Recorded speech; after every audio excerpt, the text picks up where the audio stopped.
Inteligência Artificial. Como ela vem transformando o mundo e como evitar. Consequências não previstas. Hoje é uma honra para nós aqui da Insuperável ter ele ao vivo conosco no estúdio, o engenheiro de software Eduardo Ribeiro. Boa tarde, Eduardo. Boa tarde, Eduardo. Boa tarde aos ouvintes. Satisfação minha estar aqui hoje. Prazer todo meu. Vou pedir para você aproximar mais o microfone de você. Isso aí. Tá certo agora? Bom, hoje é um tema super interessante porque é os hackers e a inteligência artificial. Qual é o papel até agora que está sendo desenvolvido pela inteligência artificial no trabalho dos hackers? Vamos falar sobre um tema que parece até saído de filme, né? Mas que está presente nas nossas vidas mais do que imaginamos. Os hackers, quando ouvimos essa palavra, muitos pensam em criminosos digitais ou até em jovens mexendo em computadores no escuro. Mas a verdade é bem mais complexa e fascinante. Hackers podem ser tanto vilões como heróis, dependendo do lado que eles estão. Alguns invadem sistemas para roubar dados, sim, mas outros também ajudam empresas e até governos a se protegerem contra esses ataques. Vamos descobrir a partir de agora como tudo isso começou, quem são essas mentes brilhantes e também perigosas e por que o mundo precisa, mais do que nunca, entender o papel dos hackers. Bom, para nós leigos aqui, pergunta para você o seguinte: o que é exatamente um hacker e será que todo hacker é criminoso?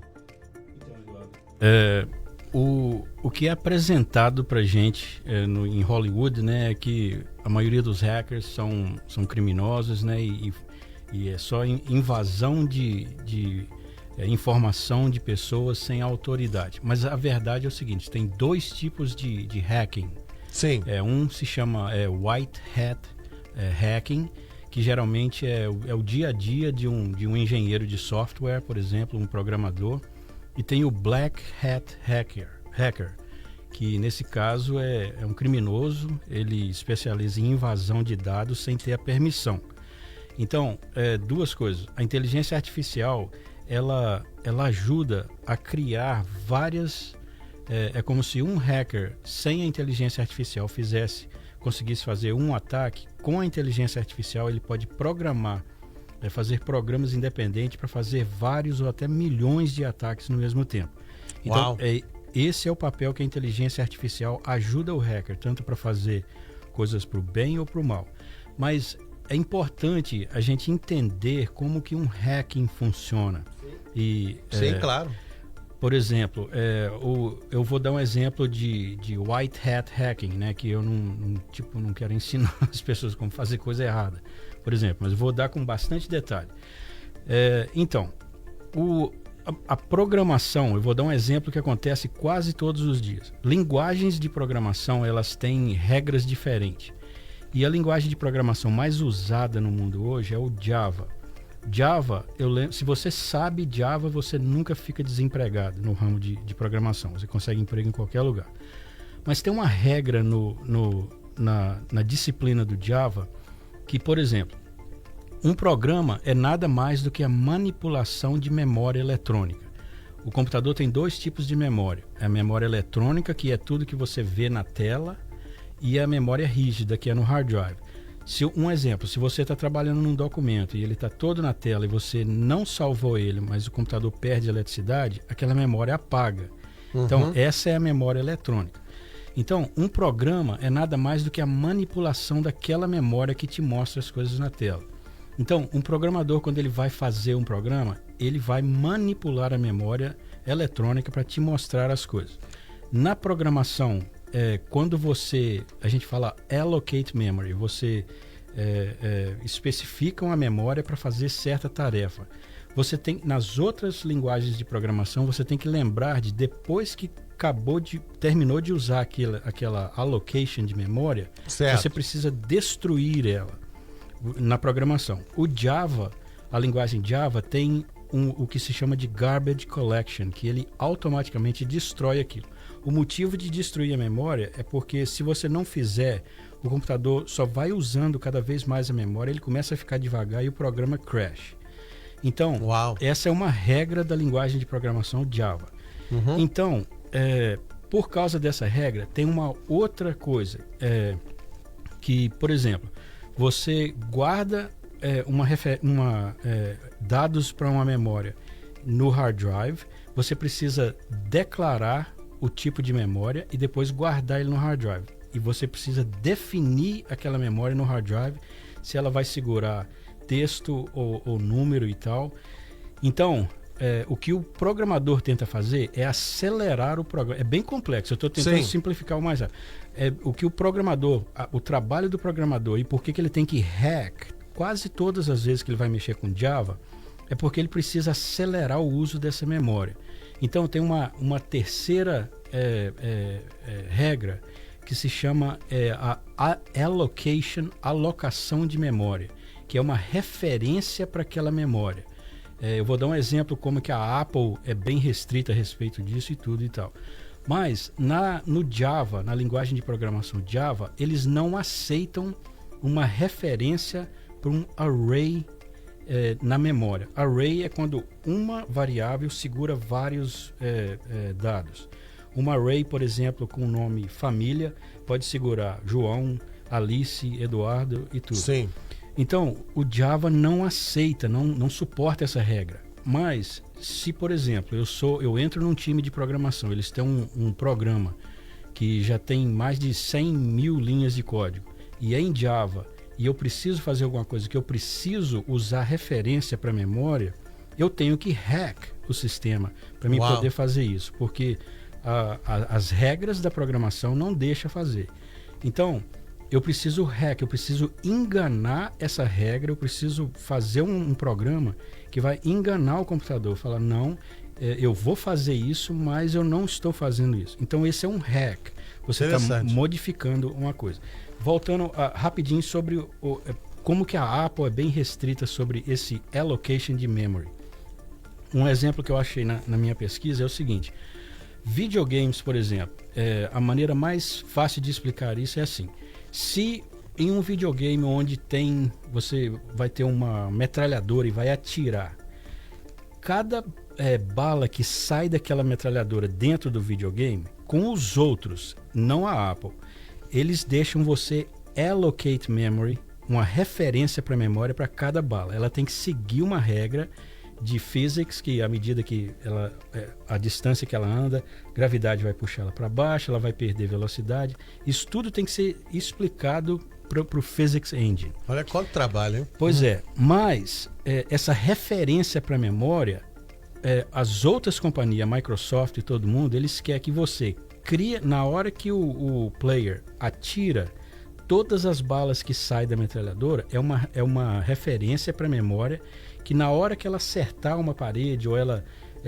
navegou distância suficiente, você destrói aquela memória para ela não fazer o jogo ficar devagar. A Apple já tem uma regra diferente. Ela não quer que você destrói aquela memória, mas quer que você allocate uma referência para, por exemplo, 1 milhão de balas, e a primeira bala que sai da metralhadora, quando ela acerta uma parede, ela volta para a metralhadora, porque aí, desse jeito você não precisa destruir aquela memória.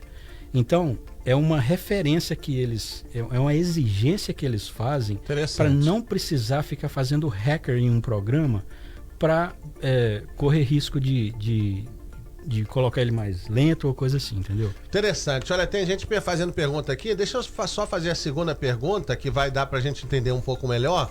Quando é que surgiram os primeiros hackers? Será que isso é uma coisa recente, ter hacker no mundo? Então, os primeiros apareceram em 1960, que foram estudantes do MIT. O hacking mais famoso até hoje foi em 1971 pelo Steve Jobs e o Steve Wozniak. Eles descobriram a AT&T. A AT&T usa um tipo de tecnologia que chama sinalização in-band.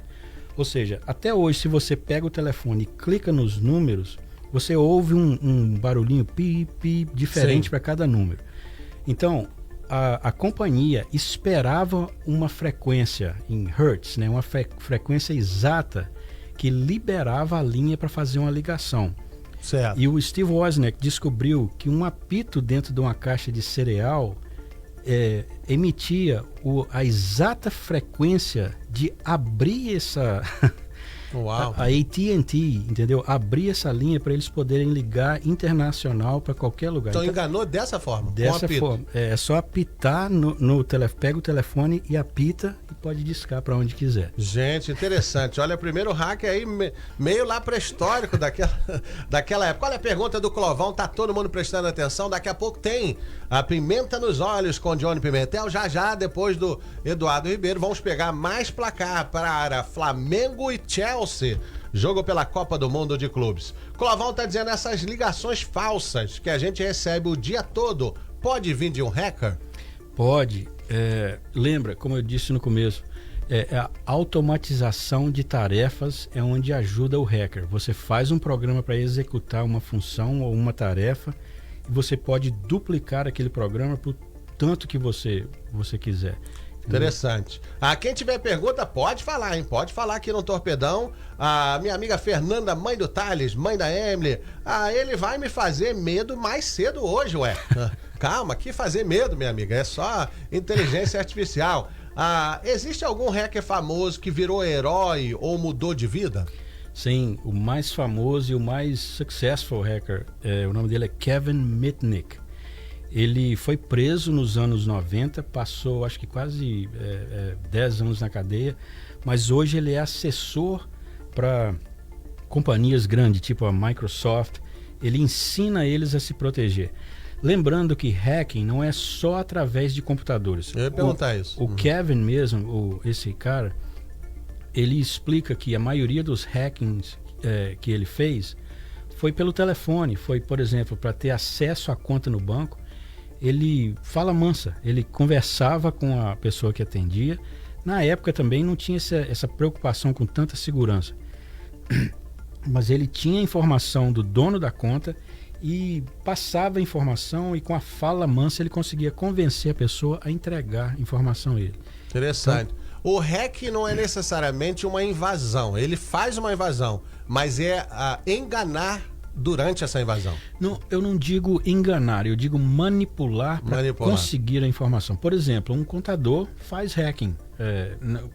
Você dá os extratos bancários e tudo, ele vai manipular a informação, lógico, legal, né? Manipular de um jeito que vai te dar um melhor retorno. Então, às vezes uma coisa que era para ser feita de um jeito, ele pode possivelmente fazer de um outro jeito que seja legal, para te ajudar no retorno maior. Olha aqui a participação dos ouvintes. A ouvinte Vanessa de São Francisco, na Califórnia, tá dizendo: Eduardo, minha filha foi hackeada ontem no jogo Roblox. A minha Estelinha joga esse negócio, hein? Tiraram dinheiro do cartão dela. Quer dizer, dentro do jogo, alguém conseguiu tirar dinheiro. Deixa eu dar um conselho para ela. Sim. Não usa o cartão de crédito físico para contas online. Usa o PayPal. O PayPal ele dá uma garantia ao consumidor de até $1.000, que você pode, você tem mais tempo para falar com o PayPal que roubaram de você, e o PayPal vai pagar você de volta e lutar pelo dinheiro. Você falou de hackers famosos, o mais famoso do mundo. O Felipe Dias está perguntando: e o Edward Snowden pode ser considerado um hacker? Olha, o Edward Snowden pode. Ele teve acesso à informação, né? Ele ele não pegou informação através de tentativa que ele não tinha acesso. Mas ele viu as informações que não é certa, né? E escreveu o livro mas sim, ele teve acesso à informação e está dividindo ela. Tem mais pergunta aqui, uma pergunta interessante da ouvinte Joyce. Eu curso faculdade de Computer Science. Ainda não decidi qual área irei seguir, mas tenho curiosidade de saber se para trabalhar com inteligência artificial é preciso entender de programação. Absolutamente sim. Você tem que saber como manipular programas para fazer o que você quer. Eu aconselho o seguinte, se ela está no curso de Computer Science, eles provavelmente vão ensinar ela o C++, né, que é a melhor linguagem de programação que tem. Mas sim, Data Scientist também é muito importante, mas yes. O ouvinte Wellington Santos está dizendo: eu hackeava o orelhão do Rio de Janeiro, ligar para todo mundo, para o mundo todo. Olha só, o Railton também tá aqui, tá perguntando. O Eduardo pergunta pra ele por que os aplicativos da Motorola antes eram formato Java e agora é APK. Olha, APK é quando você... APK é mais pro Android, né? É depois que você trabalha no aplicativo, você encapsulate ele, né? Não sei como fala isso em português, mas você compacta ele. Sim. E é o APK que você manda pro Google, por exemplo. O da Apple já é diferente. Mas a explicação mais rápida, isso é compactar um sistema nativo, no caso é o Android, né, pro APK. A Vanessa de São Francisco está agradecendo a dica que você deu, né? Ela que contou que a filha foi hackeada, tiraram o dinheiro da conta dela no jogo Roblox. Bom, a gente chega a um ponto que eu tenho que te perguntar o seguinte: como é que os hackers afetam o nosso dia a dia, mesmo de quem não entende nada de tecnologia? Então, eu vou te dar um exemplo do hacking mais famoso e mais perigoso que aconteceu até hoje. Foi um vírus criado que se chama Stuxnet. Esse vírus é desconfiável que foi os Estados Unidos e Israel que fizeram o vírus. Então, é uma explicação grande. Eu precisei pegar específico sobre isso. Então, é o seguinte. O programa de computador, ele executa funções que você programa ele para fazer. Sim. Tem um aparelho que se chama PLC, Programmable Logic Controller. Tem uma companhia que mais vende esse aparelho, é a Siemens. Siemens a gente vê para todo lado. O que esse aparelho faz? Ele controla, ele aceita o comando de software e executa um comando físico. Por exemplo, você pode ter um controle desse para abrir a porta da sua garagem, para acender luzes e tudo. Mas esse controller específico, a companhia Norton Antivirus, eles ficaram muito famosos e o business deles aumentou muito depois que eles fizeram essa descoberta. Eles têm laboratório na companhia que eles deixam computadores vulneráveis para vírus atacar. Quando o vírus ataca, eles fazem estudos sobre aquele vírus e criam antivírus para aquele vírus. Então, vírus todos os dias, tem milhares de vírus novos que são criados. Então, a Siemens, com esse PLC, a Norton começou a detectar que estava tendo ataque muito especificamente para o PLC da Siemens. E eles começaram a rastrear e rastrearam o PLC para uma como é que fala? Centrifuge, né? Centrifugadora. Sim, centrifugadora. Centrifugadora na instalação de enriquecimento de urânio no Irã, Eduardo. Uau! E quando eles viram o endereço, eles ligaram para o governo e falou, olha, tem esse vírus dentro da Centrifuge. Então, o que acontece com... O que esse vírus, o hackeamento da Centrifuge faz? O enriquecimento de urânio. Vou explicar o problema que pode causar para eles. Aí você vai entender por que os Estados Unidos e o Irã fizeram isso. É suposto que foi eles, ninguém garante 100%. Certo. O enriquecimento de urânio, eles precisam... São dois materiais que tem no urânio. É o U-238, que é 99,3% do urânio, e o U-235. Lembra desse número? O U-235, esse é o radioativo, esse é o que faz bombas, esse é que é o perigoso. E ele é só 0,7% de um pedaço de urânio. Essas usinas, elas pegam o urânio e transformam ele em gás e põem numa centrifuge. O gás do 238 ele é mais pesado, então ele fica em volta. E o 235, que é o perigoso, lembra, o 238, que é 99,3%, fica em volta quando ela está girando. E no centro, o 235, 0,7 dele, muito pouquinho, fica no centro. Então eles coletam aquele gás do centro. Então por isso é que é difícil um país igual o Irã criar bombas nucleares, porque eles precisam ter milhares de centrifuge para fazer esse processo e coletar aquele pouquinho de cada um. O PLC foi atacado na centrifuge e estragou o enriquecimento.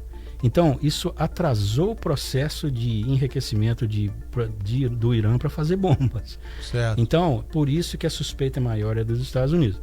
Mas o problema é o seguinte, esse foi um exemplo onde atacaram o enriquecimento de urânio, que não acontece nada de matar alguém ou explodir, não tem o meltdown, né? Aham. Mas o problema é que esses PLCs, eles são usados também como diz, para esfriar as usinas nucleares. A eletricidade na usina nuclear, ela é usada com esse U-235. É urânio ou então plutônio, mas a gente vai falar de urânio porque é o que a gente já está conversando sobre ele. O urânio, com o nêutron, ele transforma acontece a fissão, né? Para ser bem específico, fissão tem radioatividade e fusão não tem. Fusão, só o nosso funciona com fusão de energia. Então a fissão, o que ela faz? Uma usina nuclear, ela gera. Você sabe como uma usina nuclear gera eletricidade? Não, como é que é? Não é tirado do material radioativo. Eles usam o material radioativo para criar steam, para criar calor. E é do calor que eles funcionam as turbinas. Uau, interessante, hein? Então, não é usado a coisa radioativa, mas o calor faz as usinas rodarem, né, os motores rodarem e a eletricidade é gerada. Mas esse calor gerado, ele tem que ser controlado muito específico. Às vezes tem que entrar água lá dentro para esfriar e para não acontecer o famoso meltdown. Por isso que chama meltdown, porque se ele aquecer demais, ele derrete tudo, aí a radiação pode até explodir e tudo. Se um hacker ataca um PLC no sistema de cooling de uma usina nuclear, é um ataque nuclear, é muita gente que morre, entendeu? Sim. Para você ter uma ideia, a Força Aérea desafiou eticamente qualquer hacker no mundo. Em uma base militar, eles colocaram um motor grande, colocaram o PLC para controlar a aceleração do motor e ofereceram a recompensa de quem conseguir quebrar o motor. E eles filmaram. E teve hackers que conseguiu quebrar. Como que eles quebraram o motor? Esse PLC nesse motor, por exemplo, do mesmo jeito que eles podem fazer com a parte de esfriar, né, um reator nuclear, eles aceleram o motor. Primeiro eles conseguem acesso ao PLC, que tem o comando para acelerar. Aí eles aceleram o motor e vira ele ao reverso quando ele está bem acelerado.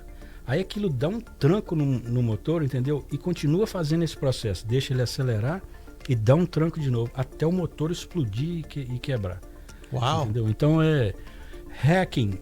Para o hacking acontecer, uma pessoa, o hacker, ele precisa ter muito conhecimento sobre o domínio que ele está entrando nele.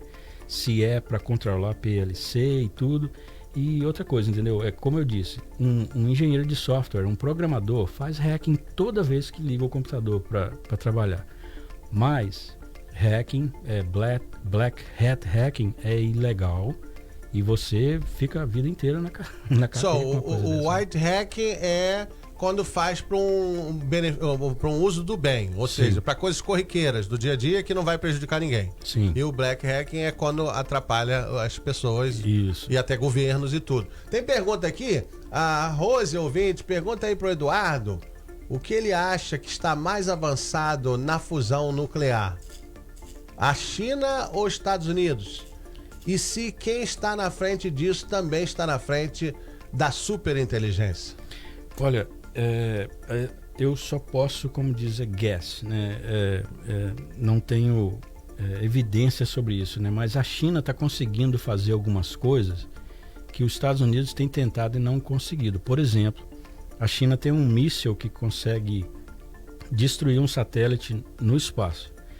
Os Estados Unidos têm essa capacidade. O nome do míssil se chama Pegasus dos Estados Unidos, mas precisa ser disparado de um F-15. F-15 voa bem alto, mais de 80 mil pés, é disparado de um avião. A China conseguiu fazer esse ato do chão, um míssil disparado do chão e destruir um satélite. Uau. A outra coisa, a China eles têm um Quantum Network para military. Os Estados Unidos não tem, ou então é secreto e ninguém sabe, né? Mas a China já conseguiu a teleportação de um átomo, entendeu? De um próton, e ninguém no mundo conseguiu. Transportar de um lado para o outro. teleportação, né? Eles criar a cópia exata de um nêutron. Uau. Que estava na Terra numa estação espacial deles. Que mundo é esse, hein, Fernanda? Fernanda tá com medo, eu tô falando, não, que mundo é esse? A Patrícia tá dizendo, eu entrei no Facebook só pra ver a cara da inteligência. Imaginava ele totalmente diferente, eu amo esse quadro. Henrique Pará tá dizendo, rapaz, esse Eduardo aí conhece muito, parabéns, hein? Aqui só tem Eduardo bom, rapaz. Tem o Eduardo lá, o médico, né? Eu fico pequenininho aqui no meio deles. A Fernanda tá dando risada aqui também.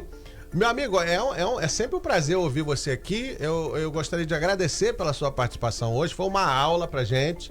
E sempre que eu puder, vem aqui no estúdio. Né? Sim, maior prazer, Eduardo. Foi muito bom hoje, porque você explicou com detalhes coisas que são realmente complexas. E muitas vezes, gente, não é fácil explicar no rádio, né?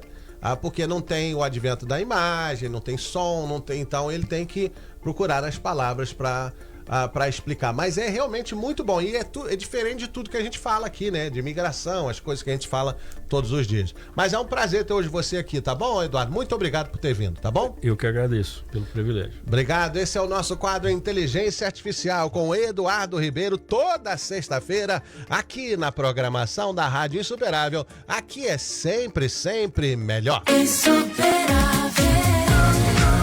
Aqui é sempre melhor.